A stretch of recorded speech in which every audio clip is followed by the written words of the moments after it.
ladies and gentlemen, to another broadcast of Jerusalem's Gate. Well, the Taliban is threatening to bomb the polling stations where you go to vote in Afghanistan. They made promises in the past, and they fulfilled the last promise. And we'll see.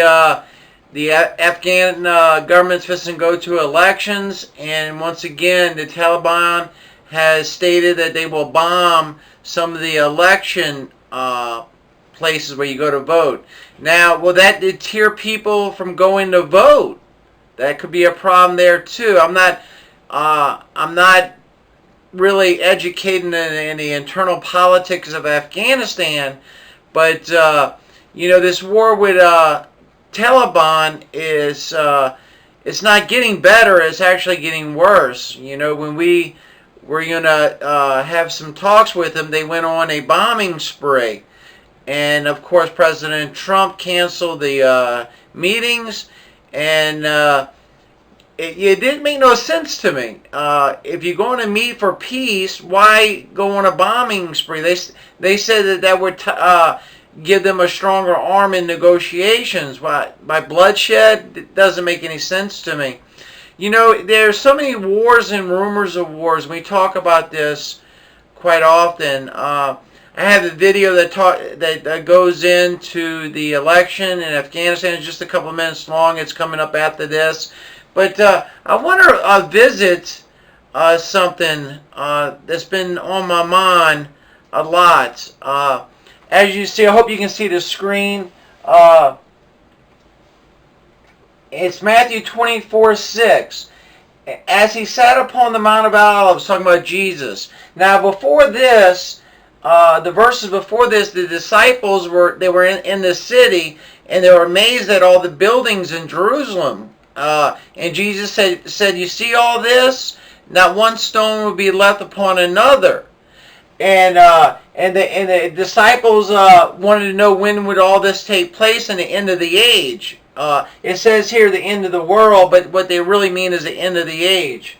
As he sat upon the Mount of Olives, the disciples came unto him privately, saying, "Tell us, when shall these things be, and what shall be the sign of thy coming and the end of the world?" And Jesus answered and said unto him, "Take heed that no man deceive you. For many shall come in my name, saying, I am Christ, and shall deceive many. And shall deceive many. And you shall hear of wars and rumors of wars. See that ye be not troubled, for all these things must come to pass, but the end is not yet. For nation shall rise against nation, and kingdom against kingdom, and there shall be famines and pestilence and earthquakes in divers places. All these are the beginning of sorrows. Jesus said, when you see all these things, that's the beginning of the sorrows that's coming upon the earth. Now, there's a metaphor here in Matthew 24, verse 32 to 34. It says, "Now learn a parable of the fig tree." Now, when they say fig tree here, they're referring to Israel, the nation Israel. "When his branch is yet tender and putteth forth his leaves, you know that summer is nigh." What that verse is saying is when you see Israel blossom again, and that happened in May 14th, 1948, because the kingdom was not restored at that time. They were under a Roman rule, and they were not a sovereign nation. The kingdom wasn't restored to Israel until May 14th, 1948. And it says, "So likewise, when you shall see all these things, know that that it is near, even at the doors. Verily I say unto you, this generation shall not pass till all these things be fulfilled." Now, what they're saying here, and this is really interesting, what they're saying is, Jesus is saying, this generation shall not pass till all things be fulfilled. He's talking about the generation that seen the fig tree blossom. And that was the generation that was alive at May 14th, 1948. Now, I am not setting any dates, because God kept that to himself. Jesus and the angels don't even know the date. But Jesus said, I'll send you sons, and that's the wars and rumors of wars, the earthquakes, seeing the waves roaring, and the list goes on and on.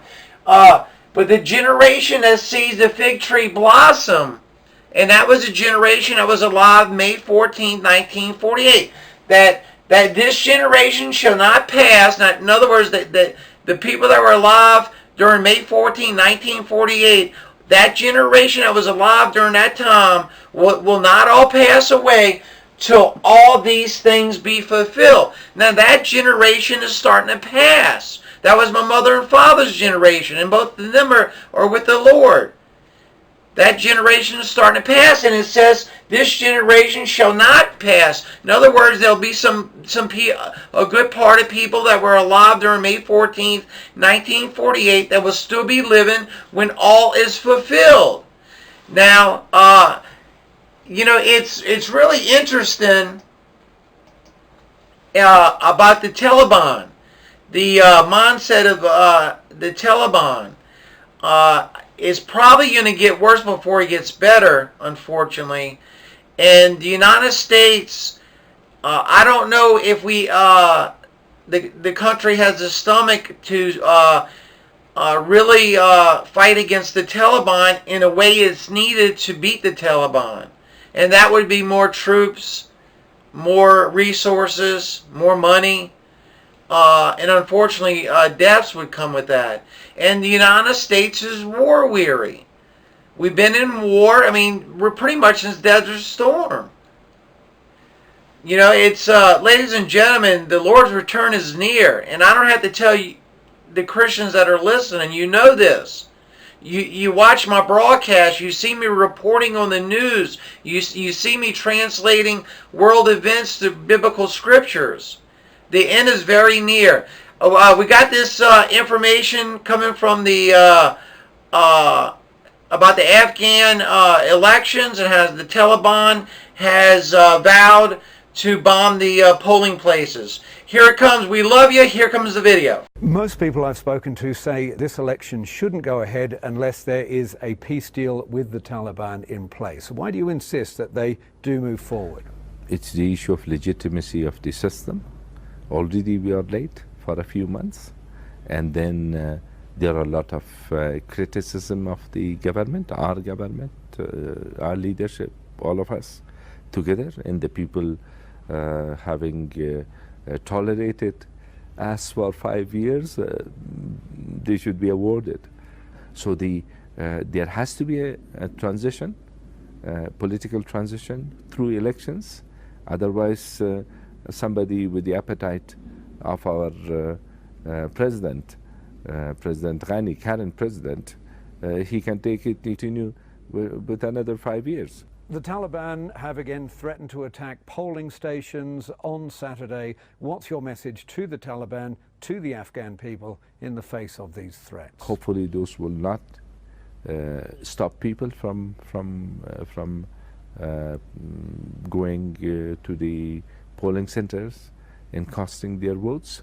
My message to the Taliban would be that the people of Afghanistan has chosen democratic process, and one person, one vote, and to stop that will not succeed. But nevertheless, it will have an impact, a negative impact on the situation.